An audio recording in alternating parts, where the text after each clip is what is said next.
గురు బ్రహ్మా గురు విష్ణు గురుదేవో మహేశ్వరః గురు సాక్షాత్ పరబ్రహ్మ తస్మై శ్రీ గురవే నమః.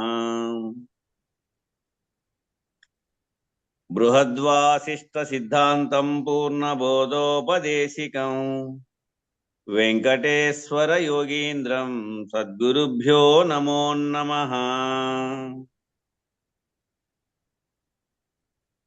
ఆత్మానాత్మాతీతమనిశం కేవలాత్మోపదేశికం వేముల రామయార్య యోగీంద్రం సద్గురుభ్యో నమో నమః. క్షరాక్షరమతీతం చ అచల పూర్ణోపదేశిక శ్రీ పూర్ణానంద పులయార్య సద్గురుభ్యో నమో నమః. అస్మద్గురు సమారంభం కృష్ణ సాందీప మధ్యమాం ఓంకారపీఠ పర్యాంతం వందే గురు పరంపరం. గురు పరంపరముకు జై. జై శ్రీ వెంకటాంబ సమేత శ్రీ పూర్ణానంద పులయారులకు జై. జై శ్రీ ఇందుగల గురుభక్త మండలికి జై. జై గురు. ఇచ్చటలేనిది నెచ్చటనున్నది ఇచ్చటనే నిజమెరుగన్నా ఎచ్చట చూచిన ఎదుటనే దేవుడు నిశ్చయమడుగో చూడన్నా. ఇచ్చటలేనిది నెచ్చటనున్నది ఇచ్చటనే నిజమెరుగన్నా ఎచ్చట చూచిన ఎదుటనే దేవుడు నిశ్చయమడుగో చూడన్నా. ఇచ్చట నెరుగక నెచ్చటకేగిన నెచ్చటగానరు ఓరన్నా. ఇచ్చట నీలే నెరుకను విడచి ఎచ్చట చూచిన బయలన్నా. ఇచ్చట లేనిది నెచ్చటనున్నది ఇచ్చటనే నిజమెరుగన్నా ఎచ్చట చూచిన ఎదుటనే దేవుడు నిశ్చయమడుగో చూడన్నా. భద్రాచలమును నెరుగక ప్రతిమల భద్రాచలమును గనిరన్నా. భద్రాచలమును నెరుగక ప్రతిమల భద్రాచలమును గనిరన్నా. చిద్రూపముగని ముద్రలు బయలని చిత్తము నుంచిరి మాయన్నా. ఇచ్చట లేనిది నెచ్చటనున్నది ఇచ్చటనే నిజమెరుగన్నా. ఎచ్చట చూచిన ఎదుటనే దేవుడు నిశ్చయమడుగో చూడన్నా. ముద్రల చిత్కల రూపులు జడమవి ముద్రను విడచితే లేవన్నా. ముద్రలు చిత్కల రూపులు జడమవి ముద్రను విడచితే లేవన్నా. ముద్రల రూపులు గుడ్డికి లేవని ముక్తికి మూలము కాదన్నా. ముద్రలు రూపులు గుడ్డికి లేవవి ముక్తికి మూలము కాదన్నా. ఇచ్చట లేనిది నెచ్చటనున్నది ఇచ్చటనే నిజమెరుగన్నా. ఎచ్చట చూచిన ఎదుటనే దేవుడు నిశ్చయమడుగో చూడన్నా. భజనలు జపములు ప్రాణాయామము నిజగురు సూటికి నేలన్నా. భజనలు జపములు ప్రాణాయామము నిజగురు సూటికి నేలన్నా. నిజగురు కరుణైతే ప్రజ్ఞానము నిజముగా తనువు నిలదన్నా. నిజగురు కరుణైతే ప్రజ్ఞానము నిజముగా తనువు నిలదన్నా. ఇచ్చటనేనిది నెచ్చటనున్నది నిచ్చటనే నిజమెరుగన్నా. ఎచ్చట చూచిన ఎదుటనే దేవుడు నిశ్చయమడుగో చూడన్నా. ఉన్నది గోప్యము మాటకు మూలము ఉత్తమ గురువుల నడుగన్నా. ఉన్నది గోప్యము మాటకు మూలము ఉత్తమ గురువులు నడగన్నా. కన్నుకు వచ్చే నిద్రకు స్థానము గన్నది నిద్రను ఏ పరమన్నా. కన్నుకు వచ్చే నిద్రకు స్థానము గన్నది నిద్రను ఏ పరమన్నా. ఇచ్చట లేనిది నెచ్చటనున్నది ఇచ్చటనే నిజమెరుగన్నా. ఎచ్చట చూచిన ఎదుటనే దేవుడు నిశ్చయమడుగో చూడన్నా. నాల్గులు చూచేదెవరది నా చూపున చూపేదన్నా. నాల్గులు చూచేదెవరది నా చూపున చూపేదన్నా. నాల్గుల మూటిని గనుగొన నీవును నాతో సర్వము నిలదన్నా. నాల్గుల మూటిని గనుగొన నీవును నాతో సర్వము నిలదన్నా. ఇచ్చట లేనిది నెచ్చటనున్నది ఇచ్చటనే నిజమెరుగన్నా. ఎచ్చట చూచిన ఎదుటని దేవుడు నిశ్చయమడుగో చూడన్నా. మూడు ముక్కల నిర్ణయరహితము గుడార్థమునిది నీలన్నా. మూడు ముక్కలు నిర్ణయరహితము గుడార్థమునిది నీలీలన్నా. కోడిమిగను శ్రీ భూమానందము పునము నిజ గురు బోధన్నా. కోడిమిగను శ్రీ భూమానందము పూర్ణము నిజ గురు బోధన్నా.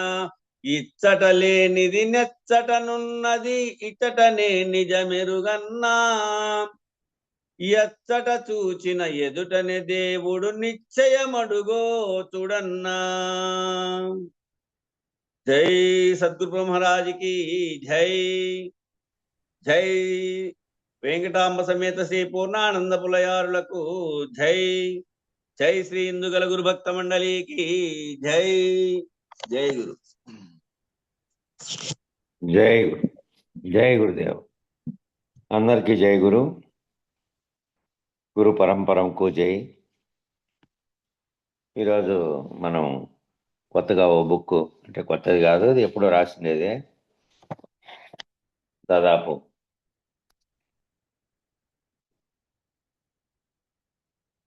50 సంవత్సరాలు దాటిపోయి ఉండొచ్చు ఈ గ్రంథం రాసి. 50 60 70లోనే రాశారు ఈ గ్రంథాన్ని. మన పొన్నాల రాజయ్య గారి చేత రాయబడింది ఇది. పొన్నాల రాజయ్య గారు ఒక మన సికింద్రాబాద్ పీఠంతో ఏవో వారికి గల కొన్ని భేదాభిప్రాయాల వల్ల ఒక వేరే గ్రూప్ అనే అట్లా అయినారు. కానీ నిజానికి ఈ అవధూత స్వామి, కృష్ణదేశికులు ఇలాంటి వాళ్ళంతా ఎట్లాంటి అంతకుముందు రాసినటువంటి పరశురామ సీతారామస్వామి, అట్లాగే 2 గ్రంథాలు రాశారు వీళ్ళు. శిరోమణి శిఖామణి రాసినటువంటి పండితారాధ్యులు కానీ, వాళ్ళందరితో పాటు మహా ఆ కాలంలోనే ఆయన అడ్వకేటు. ఆయన ఒక పత్రిక కూడా నడిపాడు, రాజయోగి అనే పత్రిక. నాయన దాన్ని తెప్పించుతుండేవాడు మేము మా పిల్లాటప్పుడు. దాన్ని 25 పైసలు, 50 పైసలు, 40 పైసలు, ఆఖరుగా 75 పైసలు కూడా చూసినాను నేను దాన్ని. అవి కొన్ని కాపీలు మాత్రమే ఉన్నాయి, ఎక్కడెక్కడ పోయి ఏమైనాయో తెలీదు. వాటిని మిగిలిపోయిన కాపీలన్నీ చెదులు పట్టకుండా వాటికి బిరువాలో పెట్టాము, ఇక్కడ ఆశ్రమంలో బిరువాలో. ఆ కాలంవి ఆయన రాసినటువంటిది ఇది. ఆయన అస్పర్శ యోగం 1వ భాగం 2వ భాగం అనే పేరుతో రాశారు. మన పరిపూర్ణ బోధని దానికి ఏ విధంగా అనుసంధానం చేసి పరిపూర్ణ బోధ భావంతో రాయాలి. రాసింటే వాటిలో ఇంతకుముందు మనం జ్ఞానేశ్వరి భగవద్గీత అనేది జ్ఞానేశ్వరి తెల్లవారుజాము జరిగే కార్యక్రమంలో పూజారి వెంకటేశ్వర నిర్వహించగా 3 సంవత్సరాలు దాన్ని విన్నాము. ఇదేంటంటే దానికంటే ముందే ఎప్పుడో 60 ఏళ్ల క్రితమే రాసినప్పటికీ ఇది అంతగా ప్రాచుర్యం లేకంటే భగవద్గీత గురించి రాశారన్నట్టుగా మనల్ని అనుకుంటారు, కానీ నిజానికి దానితో దీన్ని అనుసంధానం వాళ్ళ గ్రూప్ అందరికీ తెలిసింది. ఇది ముఖ్యంగా అమెరికాలో ఉన్నటువంటి శ్రీధర్ రాపెల్లి గారు వాళ్ళ పరంపరే కాబట్టి వాళ్ళ తండ్రి ఆయన ఇద్దరు కూడా ఆగువోలు సంగయాఖ్య గురుదేవుని శిష్యులు వాళ్ళు. ఆ యాగోలు సంగయాఖ్యులు అని ఆయన పొన్నాల రాజయ్య గారి శిష్యులే. పొన్నాల రాజయ్య గారి శిష్యుల్లో ఎలపకుర్తి వీర వెంకటరామచంద్రరావు గారు మనకు బాగా అనేక గ్రంథాలు వాళ్ళు చదివినాం మనము. ఇక దీన్ని ఈ భగవద్గీతలో ఎక్కడెక్కడ అచల బోధకు సంబంధించిన అంశాలు వచ్చాయో రాశారు. ఈ మన అశ్వత్ అన్నయ్య ఈరోజు నుంచి చదువుకోవాలంటే నేను సాయంత్రం కొద్దిగా ముందుగా వెళ్ళిపోయినందువల్ల ఈ బుక్ అందజేయలే. ఇవాళ అందజేస్తాము, రేపటి నుంచి అన్నయ్య చదువుతాడు. ఇవాళ అయితే నేను ప్రారంభిస్తున్నా ఈ గ్రంథము. గురు పరంపరంకు జై. మళ్ళీ ఒకసారి స్తోత్ర శ్లోకాలు. కృష్ణం కమల ప్రతాచ్యం పుణ్యశ్రవణ కీర్తనం వాసుదేవం జగద్యోనిం సౌమి నారాయణం హరిం కృష్ణాయ యాదవేంద్రాయ జ్ఞానముద్రాయ యోగినే నాథాయ రుక్మిణీశాయ నమో వేదాంత వేదినే స్వప్రసన్న పారిజాతాయ వేత్రతో త్రైకపానయే జ్ఞాన సముద్రాయ కృష్ణాయ గీతామృతదు హే నమః. సారథ్యమర్జున శౌజౌ కుర్వన్ గీతామృతందౌ లోకత్రయోపకారాయ తస్మై కృష్ణాత్మనే నమః. ఏకం శాస్త్రం దేవకీ పుత్రగీత మేకో దేవో దేవకీ పుత్ర ఏవః ఏకో మంత్రో దేవకీ పుత్రనామ కర్మాశ్యేకం దేవకీ పుత్ర సేవ. ఇది స్తోత్ర శ్లోకం చెప్పారు. తర్వాత గీతా మహత్యం చెప్పారు. నిజానికి గీతా మహత్యం అనేది గీత అయిపోయిన తర్వాత ఆఖరిలో ఉంటుంది.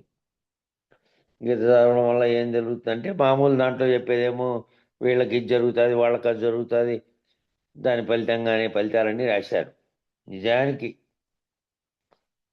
ఈ పద్ధతిలో ఈయనేం చేశారంటే ముందు గీతా మహత్యం దీనివల్ల ఏం జరుగుతుంది దాన్ని ఒక 2 పేజీల్లో వివరించారు. అది పూర్తి చేద్దాం ఈరోజు. రేపటి నుంచి అసలైందనేటువంటిది జరుగుతుంది. కాబట్టి భగవాన్ పరమేశాన భక్తిరవ్య విచారిణి ప్రారబ్ధం భుజ్యమానస్య కథం భవతి హే ప్రభో అని భూదేవి పలికిందంట. భూదేవి, భగవంతుడా పరమేశ్వర ప్రభు, ప్రారంధమును అనుభవించు మనుషులకు జననమరణ రహిత అచల స్థితి ఎట్లు లభింపగలదు? భూదేవి అడిగినట్టుగాను ఈ పద్ధతిలో రాశారు కాబట్టి నేరుగా మన బోధలోకి వెళ్ళారు ఆయన.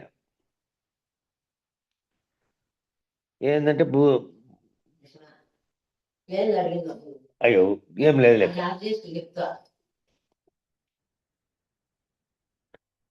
ఏం లేదు వెళ్ళక ఏం లేదులే, ఏమి అడగలే, వెళ్ళు.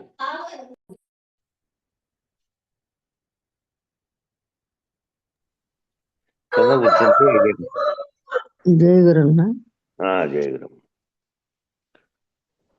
కాబట్టి పరమేశ్వర భగవంతుడా ప్రభు, ప్రారంధం అనుభవించేటువంటి మనుషులకు, ప్రారంధం అంటే తాము చేసినటువంటి కర్మల ద్వారా తెచ్చుకున్నటువంటి శరీరం, ఆ శరీరం అనుభవించేటువంటి ఈ ప్రారంధం ఇప్పుడు అనుభవిస్తున్న దాన్ని ప్రారంధము గతంలో కర్మలని కూడా దీంట్లో కలిపి తెచ్చుకుంటుంది. సంచితము ప్రారంధము. ఇక ఇక్కడ మిగిలిపోతే మళ్ళీ కర్మలు మిగిలిపోయేటివేమో ఆగామి కర్మలు మళ్ళీ జన్మల్లోకి. ఈ విధంగా చేస్తున్నటువంటి ఇట్లే జనమరణ చక్రంలో తిరుగుతున్నటువంటి వారికి అచల స్థితి ఎట్లు లభించగలదని భూదేవి అడిగిందట విష్ణువును. అంటే అప్పటికి ఇంకా కృష్ణుడు అనేది మళ్ళా వచ్చినటువంటిది అంశము. ముందు విష్ణువుతో జరిగినటువంటి దాంట్లో విష్ణువు వాకి చెప్పాడు. ప్రారంధం భుజ్యమానో భుజ్యమానోపి గీతాభ్యా సరత సదా సముక్త ససుఖిలో కర్మణో కర్మణానో లిప్యతే అనేదేమో శ్లోకం. దాని భావం ఏంటంటే శ్రీ విష్ణువు చెప్పాడు, ప్రారబ్ధ భోగి మనుష్యుడు ఎల్లప్పుడూ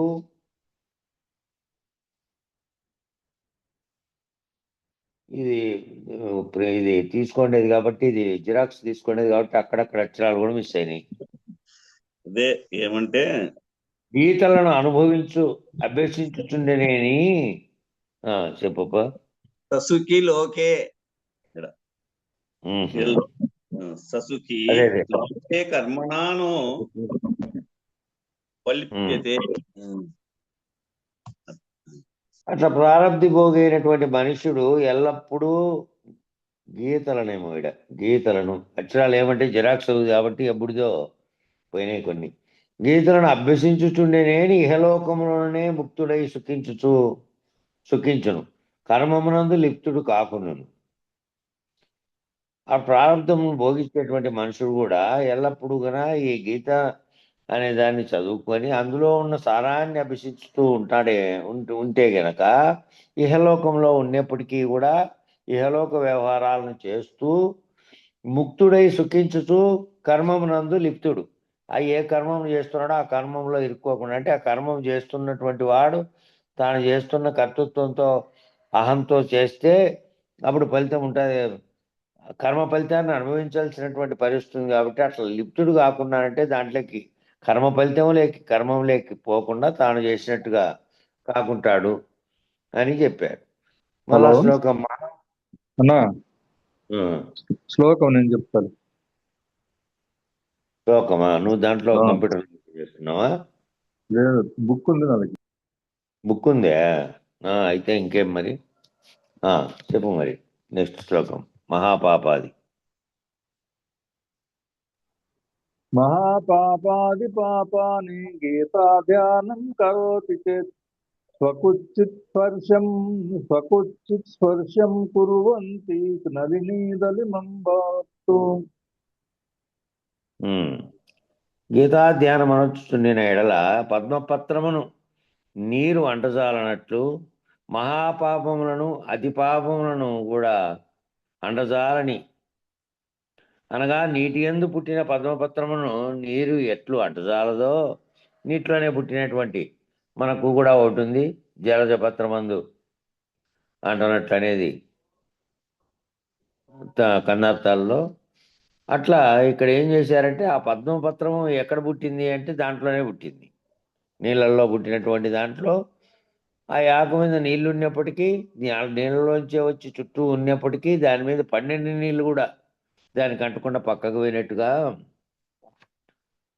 అట్లా నీవు ఎట్లు అంటజాలవో అదే పద్ధతిగా, నీరెట్లు అంటజాలదో దానికి అదే పద్ధతిగా ప్రారబ్ధ కర్మానుభవమును పుట్టిన మనుషుడు కర్మ అంటజాలడు.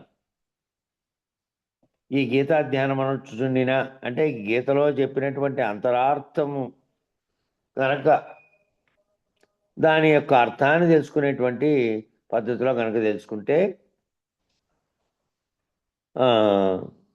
కర్మానుభవం పుట్టినటువంటి అటువంటి కర్మ చేస్తున్నప్పటికీ, ప్రారంభ కర్మాన్ని అనుభవిస్తున్నప్పటికీ ఆ కర్మలో ఉన్నటువంటి వానికి ఆ కర్మ అంటచాలదు, కర్మ ఫలితం అంటచాలదు అని చెప్పారు. శ్లోకం చెప్పన్నా.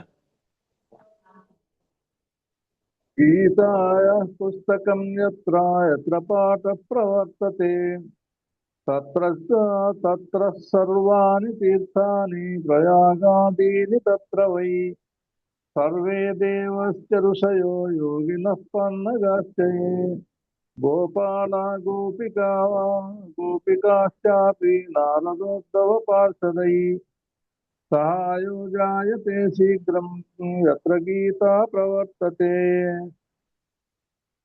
ఎచ్చట గీతా గ్రంథమును, ఎచ్చట గీతాధనము అనేది ఉంటుందో జ్ఞానధనం అది, మరియు ఎచ్చట గీతాపాఠము రీతిగా ప్రవర్తన జరుగునో అచ్చట ప్రయాగాది సర్వతీర్థములు వెలైచుండును. మరియు అచ్చట సమస్త దేవతలను, ఋషులను, యోగులను, పన్నగులను, నారదులను, ఉద్ధవుడును, పార్షద సహితులను గోపాలుడను గోపికలను ఉందురు. గీతాపఠనం జరిగే చోట వీరి సహాయం శీఘ్రంగానే లభించును. ఎక్కడైతే ఈ గీతాపట్నం ఉండి దీన్ని చదువుతూ ఉంటారో రీతిగా ప్రవర్తన జరుగునో అన్నాడు. అది ముఖ్యమైనది. గీత చదవడం అంటే నిన్న కూడా చదివారు, గంటన్నరలో పూర్తి చేశారు వాళ్ళు. 1:40 మొత్తం 18 పర్వాలు. ఒక లైన్ చదువుతుంటే ఒక లైన్ చదువుకుంటూ వరుస పెట్టి వెళ్ళారు. అట్లా కాదు, ఇట్లా ఇక్కడ ఏం చెప్తున్నాడో అంతరార్థాన్ని తెలిసినటువంటి దాని విధంగా రీతిగా ప్రవర్తన జరుగును. ఆ చదివేది ఏదో రీతిగా జరుగుతుంది, ఆ రీతిగా కనుక ప్రవర్తన జరిగి అది తీసుకోవాలి. దీని మీద ఏం చేశారంటే మళ్ళీ ఇంకొక ఆయన కూడా బుక్ రాశారు. అందులో ఒక 10 బుక్కులు ఇచ్చారు మనకు. ఆ 10 బుక్కులు ఉన్నాయి. ఎప్పుడైనా కానీ గురువులుగా బోధించే వాళ్ళకి కొన్ని ఇద్దాము, ఆశ్రమంలో 4 పెట్టుకొని. అంతరార్థ భగవద్గీత అని రాశారు. ఎవరంటే మన ఆయనకు 100 ఏళ్ల కార్యక్రమానికి వచ్చారే శాంతానంద సాయిబాబా వారు కూడా పొదిల్లో ఉంటారు, పొదిల్ స్వామి అంటారు. ఆయన మనకు 10 బుక్కులు ఇచ్చారు, మన ఆశ్రమంలో ఉన్నాయి. అంతరార్థ భగవద్గీత అది ఎప్పుడన్నా మనం కలిసినప్పుడు అందజేద్దాం.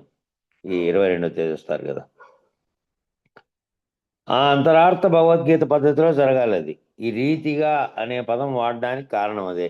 రీతిగా చదవడం అంటే దాని లైన్లు పడితే పోయి చదువుకుంటూ పోవడం కాదు. అంతరార్థాన్ని గుర్తిరిగినటువంటి స్థితిలో దాని కనుక చదివితే అచ్చట ఇంకా ప్రయాగాది తీర్థములకు పోయినట్టు అవుతుంది. అక్కడనే దేవతలు, ఋషులు, యోగులు, పన్నగులు, నారదులు, రుద్రుడు, ఈ చెప్పినటువంటి గోపాలుడు, గోపికలు వాళ్ళంతా ఏడున్నట్టేనట ఆ చదివే చోట. రీతిగా ఎక్కడైతే జరుగుతుంటుందో అక్కడ. చెప్పన్నా నెక్స్ట్ శ్లోకం 6వది. యత్ర గీతా విచారశ్చ పఠనం పాఠనం శృతం తత్రాకం నిశ్చితం పృథ్వీ నివసామి సదైవకి. ఓ భూదేవి, గీతలు విచారించబడేడు తావునను గీతాపఠన పాఠన శ్రవణములు జరిగేటి చోటును నేను సర్వదా వాస్తవమునర్తునని నీవు నిశ్చితంగా గ్రహింపు. ఎక్కడైతే ఈ గీత విచారించబడుతుందో, ఎక్కడైతే దాని పఠనం చేసి శ్రవణములు జరిగే చోట నేను సర్వదా వ్యాప్తం, అంటే నేను కూడా అక్కడికి వ్యాపించి ఉంటాను అని విష్ణువు చెప్తున్నాడు.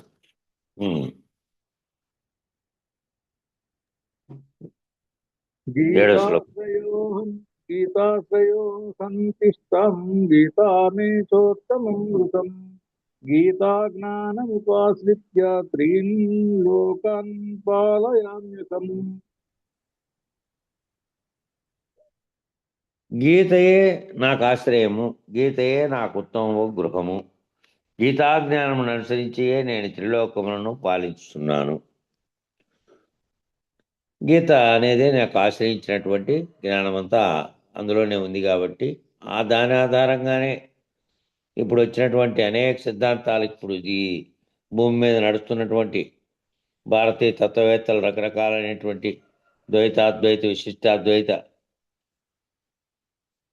మహాద్వైత, అద్వైత, ఎన్ని రకాలుగా ఏమేమి చెప్పుకునేప్పటికీ ఇవన్నీ కాకుండా కేవలం భక్తి తత్వంలో వచ్చినటువంటి గ్రంథాలు తీసుకున్నప్పటికీ అందులో ఉన్నటువంటి ఉదహరించినటువంటి అవి లేకుండా ఏవి లేవు చూసుకోండి ఇప్పటికి. కాబట్టి ఆయన ఏం చెప్తున్నారంటే గీతా జ్ఞానము అదే నాకు ఆశ్రయం, గీతయే నాకు ఉత్తమమైనటువంటి గృహము, అదే జ్ఞానమును అనుసరించి ఆ జ్ఞానంలో ఏం చెప్పారో, ఏ విధంగా పాలించాలి, ఏ విధంగా వ్యవహరించాలని చెప్పారో నేను త్రిలోకాలను కూడా అదే పద్ధతిలో పాలిస్తూ ఉన్నాను అని చెప్పాను.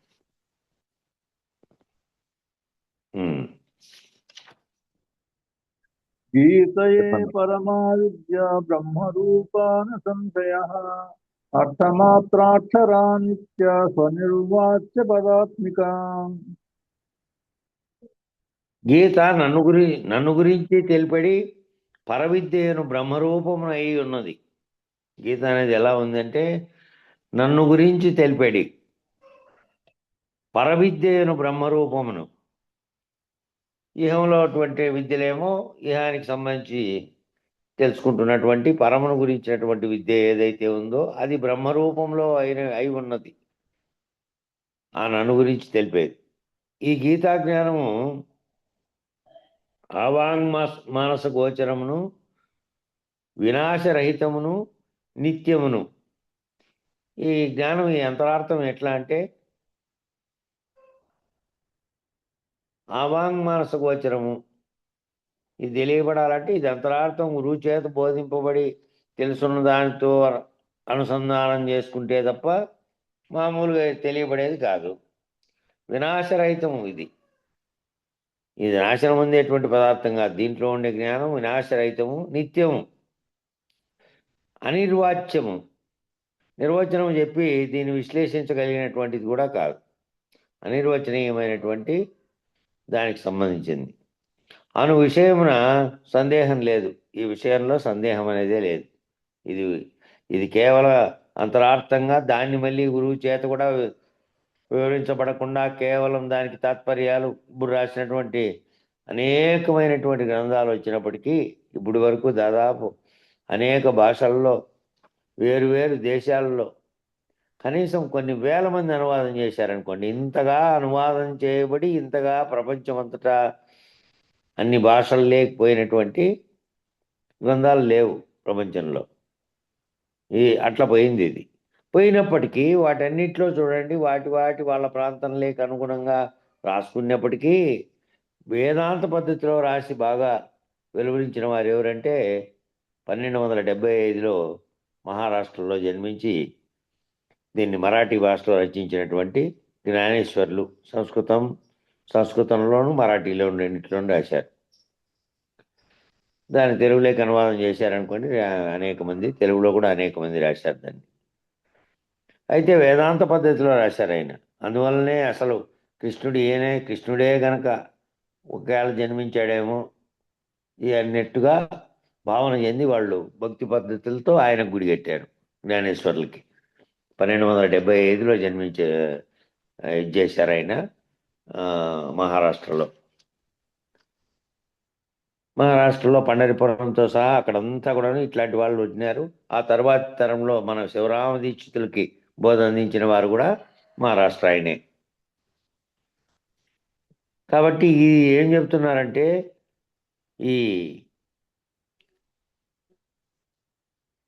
గీతాజ్ఞానం, గీత అనేది ఏ విధంగా పరమును తెలిపేటువంటి బ్రహ్మరూపాన్ని అయినటువంటి తెలిపేదానిగా ఉంది. అది అవాన్మాస గోచరంగా ఉంది. అది గురువు దగ్గర దాని అంతరార్థాన్ని తెలియబడితే నీకు నిన్ను గురించినటువంటి సత్యము, బ్రహ్మము గురించినటువంటి సత్యము తెలియతుంది, అది తెలుస్తుంది. అది అనిర్వాచ్యము అంటే నిర్వచనం చెప్పి ఊరికే అర్థం చెప్పగలిగిండేది కాదు, అంత లోతైంది అని వివరిస్తున్నాడు ఇక్కడ.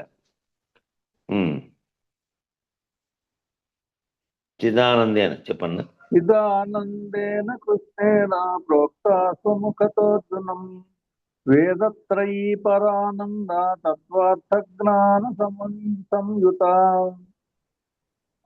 వేదస్వరూపమును, పరమానంద ప్రదమును, తత్వజ్ఞాన బోధకమును అగు గీతను శ్రీకృష్ణుడు స్వయంగా అర్జునునికి బోధించాడు. ఇక్కడ వేదస్వరూపమైనటువంటి వేదాలన్నిటికీ, వేదాలు అనేకమైన 4 వేదాలు, మళ్ళా దాని కింద అనేక ఉపనిషత్తులు ఉన్నాయి. వాటన్నిటిలో చెప్పినటువంటి అనేక పద్ధతుల్లో వివరించినటువంటి విస్తృతమైనటువంటిదంతా దాని యొక్క సారమంతా ఇందులో ఉంది. వేద స్వరూపం అంతా దీంట్లో ఉంది. పరమానంద ప్రదం కూడా ఇది పరమునికి సంబంధించింది. తత్వజ్ఞాన బోధకం, తత్వజ్ఞానం అంతా ఏ దాంట్లో ఉందో ఇమిడించినాడు. దాన్ని కనుక నువ్వు విశదీకరించుకుంటే, గురుముఖత విశదీకరించుకుంటే, తత్వజ్ఞాన పద్ధతిలో బోధించినటువంటి ఆ గీతను ఎవరు బోధించారంటే కృష్ణుడు స్వయంగా అర్జునుడికి బోధించాడు. యోస్తాదశ జపే నిత్యం నదో నిశ్చల మానస జ్ఞాన సిద్ధిం స లభతే తతో యాతి పరం పదం. గీతను దాని అందరి నిర్ణయ పద్ధతిని తెలుసుకొని నిశ్చల చిత్తమున పఠించు వ్యక్తి జ్ఞానసిద్ధిని పొందును. పిదప అతడు జన్మరహితుడగును. ఏ పద్ధతిలో? గీతను దాని అందరి నిర్ణయ పద్ధతిని తెలుసుకోవాలి. నిర్ణయాత్మకము అని అంటుంటాం చూడండి. అంతకుముందు అంతా కూడాను వాచ్యార్థం, లక్ష్యార్థం. నిర్ణయాత్మకమైనది అంటే నిర్ణయం అయిపోయింది. నిర్ణయం అయిపోయిన తర్వాత దాంట్లో స్థిరీకరించబడినటువంటి ఆ నిశ్చల చిత్తంలో పఠించు వ్యక్తి ఆ నిర్ణయ పద్ధతి తెలుసుకున్నాడంటే అందులో నిర్ణయం అయిపోయిన తర్వాత ఇంకా నిశ్చల చిత్తం అయిపోతుంది. చిత్తము నిశ్చలం కావాలి అని అంటే ఇక అవతల నిర్ణయించేదానికి ఇంకోటి లేకుండా నిర్ణయం అయిపోయి ఉండాలి. అన్నిటికంటే ఉత్తమమైనటువంటి దాన్ని అంతటి నిర్ణయించబడినటువంటి దాని పద్ధతిని తెలుసుకొని తాను ఆ స్థితిని పొందితే నిశ్చల చిత్తములతో పఠించేటువంటి వ్యక్తి జ్ఞానసిద్ధిని పొందుతాడు. పిదప అతడు జన్మరహితుడగును. ఆ తర్వాత అతను జన్మరహితుడు అవుతాడు. కాబట్టి నిశ్చల చిత్తముతో పఠించాలి. నిశ్చల చిత్తంతో పఠించే వ్యక్తి జ్ఞానసిద్ధిని పొందుతాడు. జన్మరహితుడు అవుతాడు అని చెప్పినారు, కానీ ఆ పద్ధతిలో మళ్ళీ దానికి సంబంధించిన గురువు చేత తాను రహిత పద్ధతిని ఆశ్రయిస్తే పొందుతాడు.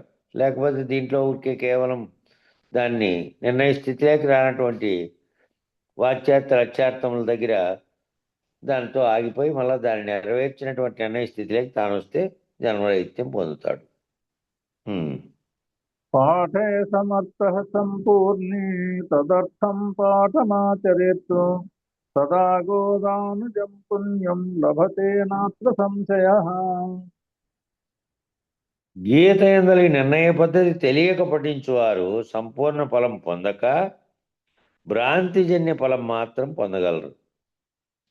గీత యందలి నిర్ణయ పద్ధతి తెలియకుండా పఠించేవారంటే ఆ నిర్ణయ పద్ధతిని లేకుండా పఠిస్తే ఆ వాక్యాల యొక్క సాధారణమైనటువంటి పదాల యొక్క అర్థమే తెలుస్తుంది తప్ప అందులో ఉన్నటువంటి తత్వ పద్ధతిలో అంతరార్థంగా రాయబడినటువంటి విషయం వాళ్ళకి తెలియదు. కాబట్టి సంపూర్ణ ఫలము పొందలేక మళ్ళా భ్రాంతిజన్య ఫలం దాని అర్థం తెలిసింది, కానీ దాంట్లో మళ్ళీ దాంట్లో తెలిసినటువంటి ఆ అర్థంలో భ్రాంతిజన్యమైనటువంటి ఫలితం ఉంటుందంట. వాళ్ళు నిర్ణయాత్మకంగా తెలియబడేటువంటి స్థితిలోకి వచ్చినారు కాబట్టి భ్రాంతిజన్య ఫలం మాత్రం పొందగలరు. గోదాన పుణ్యం అనగా ఆవును దానం చేసిన వాడు నేను పుణ్యాత్ముని అనుకొని సంతోషించినట్టు, ఇప్పుడు ఆవును దానం చేశాను కాబట్టి ఆవును దానం చేస్తే నీకు పుణ్యం లభిస్తుంది అని ఈ సూత్రాలన్నీ ఎవరు పెట్టారంటే వీళ్ళు ఏం చేశారు, మళ్ళీ ఈ బ్రాహ్మణులు వాటిని వక్రీకరించి వారి దాని మీద ఆధారపడినటువంటి దాంతో దానాలు పొందే కోసం కొన్ని తయారు చేశారు. చేసి ఏం చేశారంటే నువ్వు ఆవును దానం చేసావనుకో ఇంక అంతకంటే గొప్ప పుణ్యం లేదు అన్నారు అనుకో. వాడు అంతకుముందు అనేకమైన నేరాలు చేసిన వాడైతే ఒకవేళ ఆవులు దానం చేశాడు, ఆవులు దానం చేస్తే నీకు పరమ పుణ్యఫలం దొరుకుతుంది. ఇంకా అద్భుతమైన పదం అంటే ఏ విధంగా వస్తుంది? దాంట్లో నువ్వు చేసినటువంటి కర్మల యొక్క ఫలితాలు ఎక్కడ పోవాలా? 20,000 కోట్ల రూపాయలకు సంబంధించినటువంటి కేసులో ఇరుక్కున్నటువంటి వ్యక్తి దాదాపు 22 నెలలు జైల్లో ఉన్నటువంటి ఒక గనుల యజమాని వెంకటేశ్వరునికి దాంట్లో నుంచి బెయిల్ వస్తానే పోయి 6 కోట్ల రూపాయలతో క్రియేటింగ్ చేయించాడు. దాదాపు 80 వజ్రాలు పొదిగించి అందులో. మరి ఎట్లా దాంట్లో భాగస్వామి కావాలన్నా వెంకటేశ్వర స్వామి? దీంట్లో పుణ్యం లభించాలి అనే దాంతో పోయి పుణ్యం ఏ విధంగా కరుణిస్తాడు? ఏ విధంగా దేవుడని ప్రత్యేకంగా కరుణించేకున్నాడా? నువ్వు చేసినటువంటి పాపకర్మల ఫలితంగా కదా నువ్వు ఇవన్నీ అనుభవిస్తున్నది నీ ప్రారంభ జీవితంలో. కాబట్టి ఈ గీత ఎంతలి నిర్ణయ పద్ధతి తెలియకుండా పఠించే వాళ్ళు ఏమి సంపూర్ణ ఫలం అనేది పొందలేరు. కేవలం భ్రాంతిజన్య ఫలం మాత్రమే పొందగలరు. భ్రాంతిజన్య ఫలం అంటే ఎట్లా? గోదానం చేసినా కాబట్టి నేను గోవును దానం చేశాను కాబట్టి నేను పుణ్యం సంపాదించుకుంటాను, పుణ్యాత్ముణ్ణి అని వానికి వాడే సంతోషించినాడు అనుకో, నేను చాలా పుణ్యం చేశానని. అవి ఎట్లా ఏ విధంగా నీకు పుణ్యం చేసినావంటే నీవు చేసినటువంటి కర్మల ఫలితం ఎలా ఉందో నువ్వు కాదు కదా నిర్ణయించుకునేది, ఆ కర్మ నిర్ణయిస్తుంది కదా. కాబట్టి నేను గోదానం చేసి పుణ్యాత్ముని సంతోషించినట్టుగా ఉంటుందంట. దీని అర్థం లోపల అంతరార్థం తెలియకుండా, నిర్ణయ పద్ధతి తెలియకుండా పఠించేవారు దీనివల్ల నాకు పుణ్యం కలిగింది అనుకుంటే భ్రాంతిజన్య ఫలం మాత్రమే పొందుతారు తప్ప నిజమైన ఫలం పొందలేరు. నిర్ణయ పద్ధతిలో దీన్ని చదవాలి అని చెబుతున్నారు. కాబట్టి ఎవరైనా వాళ్ళంతకు వాళ్ళే నేను ఇదంతా చదివాను అని నిన్నాడు చదువుతుంటే కూడా ఇంకొక ఆయన పల్లాపల్లి చెప్తానే ఉన్నాడు, నా పక్కనే కూర్చోండి ఇంకో ఆయన. ఆ స్వామికి నోటికి వస్తుందంత, ఆ స్వామికి నోటికి వస్తుందంత, ఏం చేయాలి నోటికి వస్తుందంత అంటే రామపద్యాలు చిన్నప్పటి నుంచి ఊర్లో నేర్చుకునేవాడు, వాడు చదివే వచ్చిండదు. బండి మీద బండి కూర్చొని వాడు ఎద్దులు నదిలించుకుంటా మా చిన్నప్పుడు చూసేవాళ్ళం. చేనులేకి పోయేటప్పుడు తోటలో పని చేసేటప్పుడు వాళ్ళు పద్యాలు పాడుతూనే ఉండేవాళ్ళు. ఈ చిన్నప్పటి నుంచి కురుక్షేత్రం నాటకాలు ఆడి ఆడి నోటికి వచ్చేసినాయి వాళ్ళకు. అంతేగాని దాంట్లో ఏమంతరార్థం ఉందో వాళ్ళు ఏం గ్రహించలేరు. కాబట్టి అదే పద్ధతిలో భ్రాంతిజన్యమైన సంతోషం ఉంటుంది వీళ్ళకంతే. కాబట్టి గీత ఎందల నిర్ణయ పద్ధతి తెలియక పఠించు అని పుణ్యము అంత మాత్రంగానే ఉంటుంది. ఆ పుణ్యం కూడా ఇప్పుడు వీడు ఎట్లా అనుకుంటున్నాడో, నేను గౌరవించినా కాబట్టి నేను చేసిన పాపాలని తొలగిపోయి నేను పుణ్యం వచ్చిందని, అట్లనే దీన్ని అంతరార్థం తెలియకుండా చదివిన వానికి నాకు ఫలితం లభించిందని వాడంతకు వాడు అనుకోవాల్సిందే తప్ప ఇంకేముండదు. ఇక్కడ అనేక శ్లోకాలు ఉన్నాయన్న, ఒకటి 12 నుంచి 18 వరకు 6 శ్లోకాలు ఉన్నాయి. 6కి కలిపి కింద ఇచ్చినాడు కాబట్టి 6 చదివేసాయి వరుసగా. త్రిభాగం పటమానస్తు గంగా స్నాన ఫలం లభేత్తు షడంశం జపమానస్తు సోమయాగ ఫలం లభేత్తు ఏకాధ్యాయంతు యో నిత్యం పఠతే భక్తి సంయుతః రుద్రలోకమవాప్నోతి గణో భూత్వా స్థిరం ఆధ్యాయం శ్లోకపాదం వా నిత్యం జప్ పఠతే నరః సయాతి నరతం యావన్మనుకాలం వసుంధరే. గీతాశ్లోకం గీతాయా శ్లోకదశకం సప్తపంచచతుష్టయం ద్విత్రియేకం తదర్థం వా శ్లోకానాం యః పఠేన్నరః చంద్రలోకమవాప్నోతి వర్షానామయుతం ధ్రువం. గీతాపాఠసమాయుక్తో మృతో మానశతాం వ్రజేత్. గీతాభ్యాసం పునః కృత్వా లభతే ముక్తిముత్తమం. గీతేత్యుచ్చార సంయుక్తో మ్రియమాణో గతిం లభేత్. గీతార్థశ్రవణాసక్తో మహాపాపయుతోపి వాన్ వైకుంఠం సమాప్నోతి విష్ణునా సకమోదతే.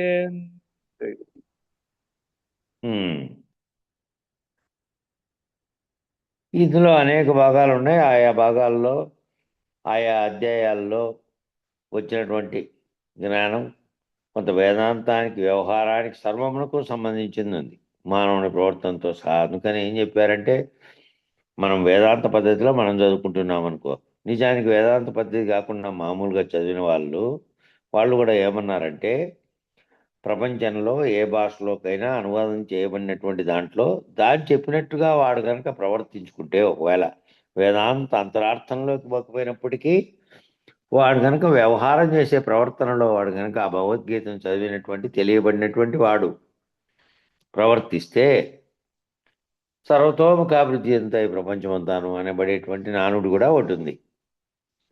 అనేక దేశాల్లో ఏవో ప్రపంచం మొత్తంలో ఒక 4-5 దేశాల పేర్లే ఉన్నాయి. అవి ఈ గీతను అనువాదం చేయనటువంటివి. మిగతా భాషలన్నింటిలోనే అనువాదమైంది అది.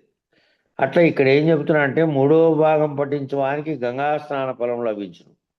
ఆ 3వ భాగం చదివితే ఆ 3వ భాగంలో గంగా స్నాన ఫలం లభిస్తుందంటే, 6వ భాగం చదివితే వానికి సోమయాగ ఫలం, ఆ సోమయాగం అనేది చేశారే ఆ యాగం చేసినంత ఫలితం వస్తుందంట. ఒక అధ్యాయం చదువువానికి రుద్రలోకము దొరుకును. ప్రతిదినము ఒక అధ్యాయము లేక 4 శ్లోకములు పఠించడానికేమో మన్వంతరం వరకు మనుషుడే జన్మిస్తాడంటే జన్మరహితం ఏం కాదు, కేవలం చదివినందువల్ల జన్మిస్తాడు. మనుషుడే జన్మిస్తాడు, ఉత్తమ జన్మ అయినట్టు. మిగతాటివైతే జంతు జన్మలు కాబట్టి. 10, 7, 5, 4, 2, 3, 1 లేక అర్ధ శ్లోకములను పఠించు మనుషుడు చంద్రలోకమును 1000 సంవత్సరములు ఉండును. ఈ పద్ధతిగా గీత పఠించువాడు మరణానంతరం మనుషుడై పుట్టును. ఇతరములకు హీన జన్మలు చేరడు. వాడు మామూలు ఫలితం లభించేదంటే జన్మ లభిస్తుంది, కానీ జన్మ రాహిత్యము, జన్మ లేకుండా పోవడం అనేదేమో అంతరార్థంలో దీంట్లో ఎక్కడైతే తత్వబోధ ఉందో అది గురువుల చేత విరమర్చింపు చేసుకొని ఎవరైతే పొందుతారో వాళ్ళు ఆ స్థితిని పొందుతారు. కానీ జన్మలెత్తే వాళ్ళేమో ఇట్లా చదివినందు ఫలితంగా మానవుడుగాను ఉత్తమ గతులు పొందుతారు అని చెప్తున్నాడు. కాబట్టి ఈ 10, 7, 5, 4, 3, 2, 3 లేక 1 లేక అర్ధ శ్లోకాన్ని పఠించినా కూడా చంద్రలోకం 1000 సంవత్సరములు ఉంది. ఈ పద్ధతిగా గీత పఠించువాడు చంద్రలోకం 1000 సంవత్సరాలు ఉన్నని శాస్త్రకారుడు చెప్పినాడు, కానీ నిజానికి చంద్రలోకంలో ప్రాణి బతికే అవకాశం లేదు. అక్కడ ఎందుకంటే ప్రాణవాయువు లేదు. మెయిన్ కారణం ప్రాణవాయువు లేదు. లేకపోతే ఈ పాటికంత జనాభా అయిపోయేది. భూమికి దగ్గరలో ఉన్నప్పటికీ మిగతా గ్రహాల కంటే దగ్గరలో అంటే చాలా దగ్గర ఉందని కాదు, మిగతా గ్రహాల కంటే దగ్గరలో ఉన్నప్పటికీ ప్రాణవాయువు సంచారం అనేది కేవలం 10,000 మీటర్ల వరకే ఉంది. కాబట్టి భూమి మీద నుంచి పైకి 10,000 మీటర్లు వరకే ఉంది. ఆ తర్వాత ప్రాణవాయు సంచారమే లేదు. కాబట్టి ఏ జీవైనా కూడా బాగా ఎత్తుకెక్కగలిగి ఆ పైకి పోయిన తర్వాత అంతే, అక్కడ ఊపిరాడదు. ఇంకా అక్కడ ఆక్సిజన్ తీసుకుపోయిన ర్యాకెట్లు మాత్రమే పైకి నిట్టనిలువుగా పోతాయి. విమానాలైన అడ్డంగా పోతాయి, ఆ పరిధి కిందనే పోతాయి విమానాలు ఇవన్నీ. కాబట్టి ఉదాహరణకు చెప్పాడు ఇక్కడ, వానికి ఆ విధంగా లభిస్తుంది చంద్రలోకము, ఇంద్రలోకంలో ఆ విధంగా పుడతాడు, ఈ విధంగా అవుతాడని. కాబట్టి దానికి మహత్యాన్ని కీర్తించడానికి చెప్పారు, కాబట్టి నిజానికి కాదు. కాబట్టి ఇతరులైనటువంటి హీన జన్మలు అయితే చేరడు, వాడు మనుషుడే పుడతాడు. అతడు మరలా గీత పడమనర్చి ఉత్తమముగా ముక్తిని పొందుతాడు. అతను ఈ విధంగా జన్మించినటువంటి వాడు ఆ పూర్వజన్మ ఫల విశేషం చేత మరలా దీని యొక్క పాఠాన్ని అర్థం చేసుకొని ముక్తి పొందుతాడు అని ఇచ్చారు. ఉత్తమ ముక్తిని మరియు మరణ సమయమున గీత శబ్దమును ఉచ్చరించిన సద్గతి లభించును. మరణ సమయంలో ఎవరైతే గీతా శబ్దాలు తన నోట్లో నేర్చుకొని ఉంటారో అవి వాడితే సద్గతి లభిస్తుంది, ఉత్తమ గతులు లభిస్తాయి, అంతేగాని జన్మరాహిత్యం కాదు. గీతార్థమును శ్రవణం చేయవలైనని శ్రద్ధ గలవాడు మహాపాపాత్ముడైనను ఆ గీతార్థాన్ని శ్రవణం చేయాలి. ఈ గీతం నేను వినాలి. శ్రవణం చేయడం అంటే వినడం. ఎవరో చదువుతానే కూడా నేను వినాలి అనేటువంటి కుతూహలం ఎవరికైతే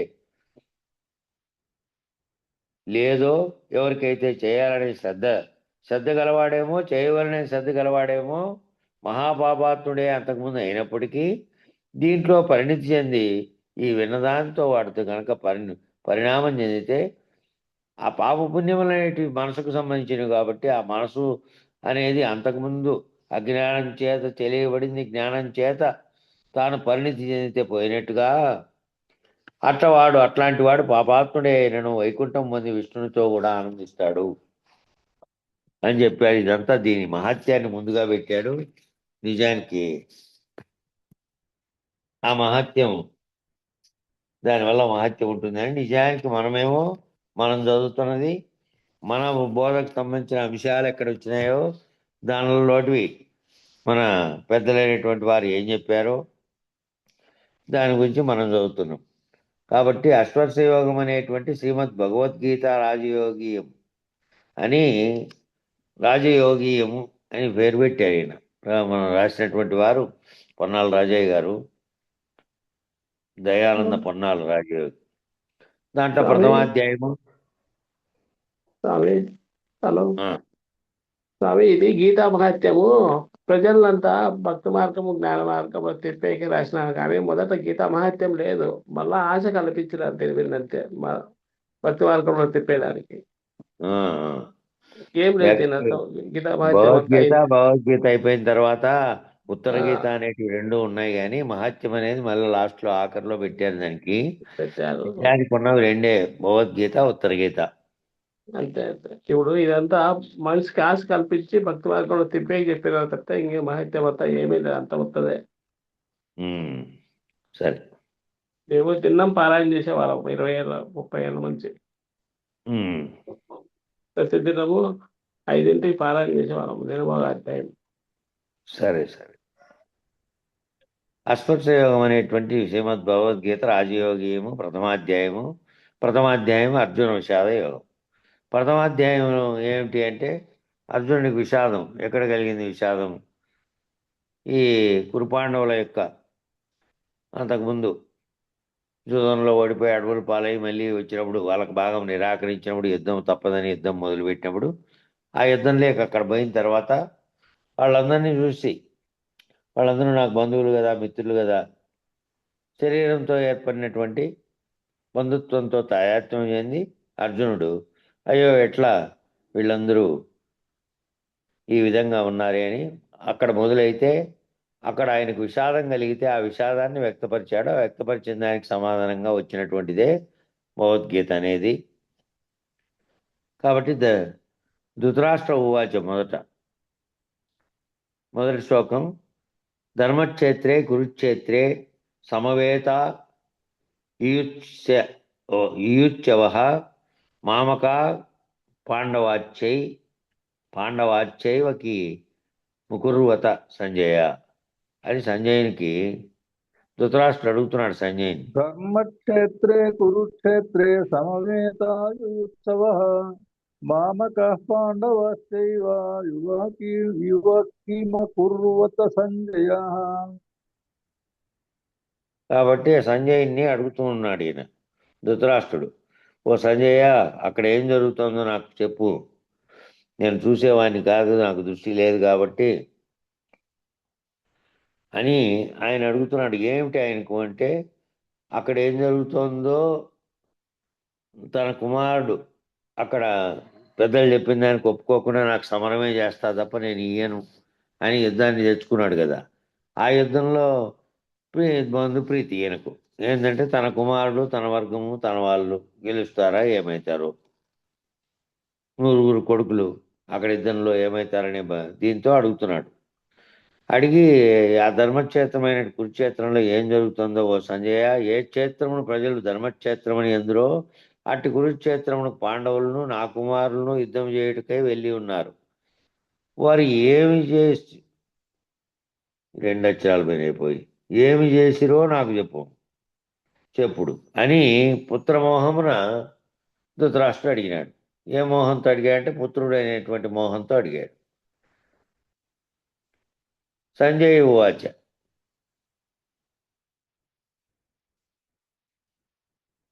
చెప్పున్నా. సంజయ్ ఉవాచ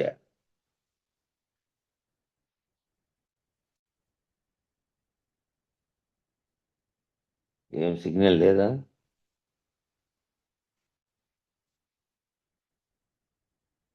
సంజయ్ ఉవాచ చెప్పన్నా. శ్లోకము మర్చిపోయా, అది రాలేదో మరి సిగ్నల్ వినపడలేదు. సంజీవపన్న ఉన్నీలే చెప్పదులేండి. ఎక్కడ దాసు వచ్చిన లైన్ లేక చదువుతారులే. బుక్ ఫోన్లో ఆన్ చేసుకున్నావప్ప. దృష్ట్వా తు పాండవానీకం వ్యూఢం దుర్యోధనస్తదా ఆచార్యముపసంగమ్య రాజావచనం బ్రవీత్.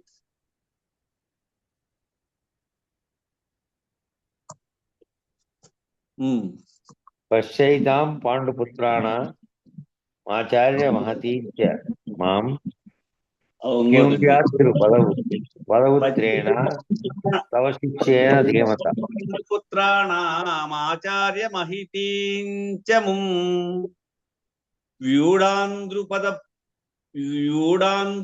ఉపదపుత్రేణ తవ శిష్యేణ ధీమత. పాండవుల సేన వ్యూహకారముగా చేరుటగాంచి రాజుకు దుర్యోధనుడు ద్రోణాచార్యుని కడకేగి ఆ పాండవుల సేన దగ్గరికి వచ్చేటప్పటికి రాజు అయినటువంటి దుర్యోధనుడు ద్రోణాచార్యుని దగ్గరికి మీ వద్ద యుద్ధ విద్యా శిక్షణ పొంది నేర్చుకున్నటువంటి దుష్టద్యుమ్నుడు ఈ వ్యూహాన్ని ఏర్పరిచినాడు. ఆ దుష్టద్యుమ్నుడు అని ఆయన నీ దగ్గరే నేర్చుకున్నాడు కదా యుద్ధ విద్యలన్నీ. ఆయనే ఈ వ్యూహం అంతా ఏర్పాటు చేశాడు. పాండవుల సేన ఏ రీతిని విస్తరింపజేసినో చూడు. ఆ పాండవుల ఈ సేనంతటిని ఏ రీతిని విస్తరింపజేశాడో చూడండి అని చెప్పాడు. అక్కడ ఫస్ట్ ఇవన్నీ దుర్యోధనుడు ఆయన ద్రోణునితో చెప్తున్నాడు. ఆయనే వాళ్లకు యుద్ధ విద్యలు నేర్పినటువంటి గురువు. ఆ పాండవ పక్షం దుర్యోధన్ని పక్షంలోనే ఉండి యుద్ధం చేస్తున్నటువంటి వాడు.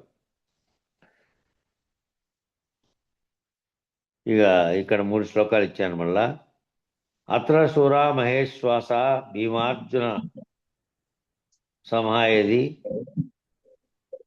యూయుధానో విరాటచ్చ ద్రుపదచ్చ మహారథ దుష్టకేతుచ్చ కీతాన కాశీరాజస్య వీర్యవాన్ పురుజిత్ కుంతిభోజచ్చ సైభ్యచ్చ నరపుంగవ యదా మనుచ్య విక్రాంత ఉత్తమాజాశ్చ వీర్యవాన్ సౌభద్రో ద్రౌపదే యాచ్చ సర్వ ఏవ మహారథ. కాబట్టి ఈ మహామహులందరూ ఎవరెవరు పాల్గొంటున్నారో అది చెప్తున్నాడు ఇందులో. అభిమానమునందు, బలమునందు, పరాక్రమనందు భీమార్జునులతో సమానమగులు వారు ఈ సైన్యమునందు ఉన్నారు. చూడండి, సాత్యకి, విరాట్రాజు, వీరశ్రేష్ఠుడు ద్రౌపదుడు, దుష్టకేతువు, కేకితారుడు, కాశీరాజు, పురుజిత్తు, బుద్ధిభోజుడు, సైభ్యుడు, యథామన్యుడు, ఉత్తమాజుడు, ఉత్తమౌజుడు, అభిమన్యుడు, పాండవులు మొదలైనటువంటి మహారథులైనటువంటి యుద్ధ విద్యలు నేర్చినటువంటి మహామహులైనటువంటి వాళ్ళంతా కూడా అంతా ఉన్నారు చూడు అని చెప్తున్నాడు.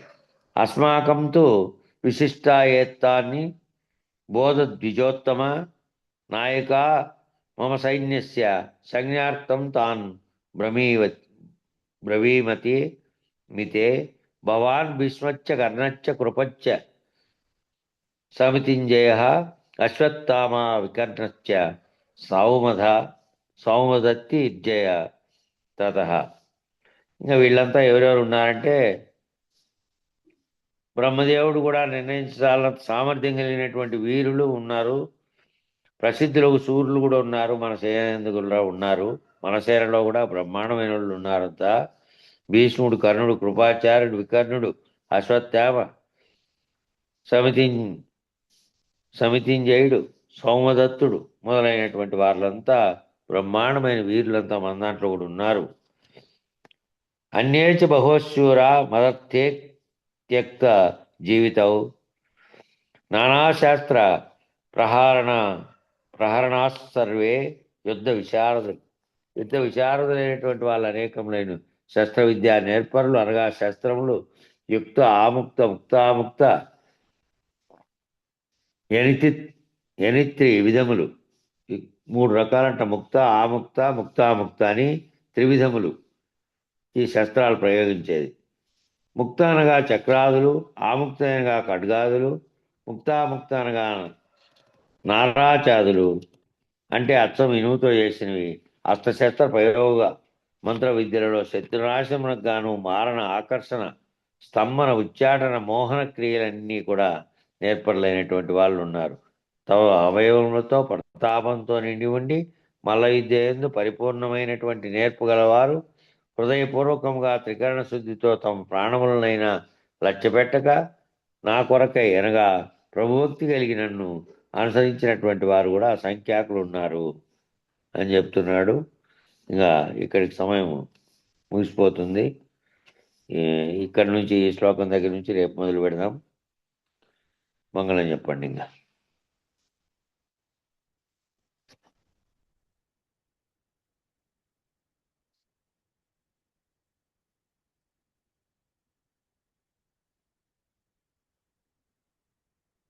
మంగళం చెప్పు వెంకటదాసం.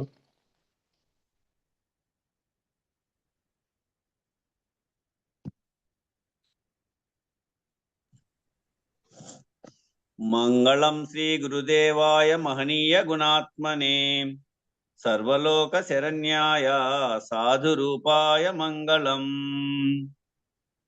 ఓం శాంతి శాంతి శాంతి. సర్వే జనా సుఖినో భవంతు. సర్వే జనా సుఖినో భవంతు. సమస్తలోకాన్ సుఖినో భవంతు. సమస్తలోకాన్ సుఖినో భవంతు. జై గురు.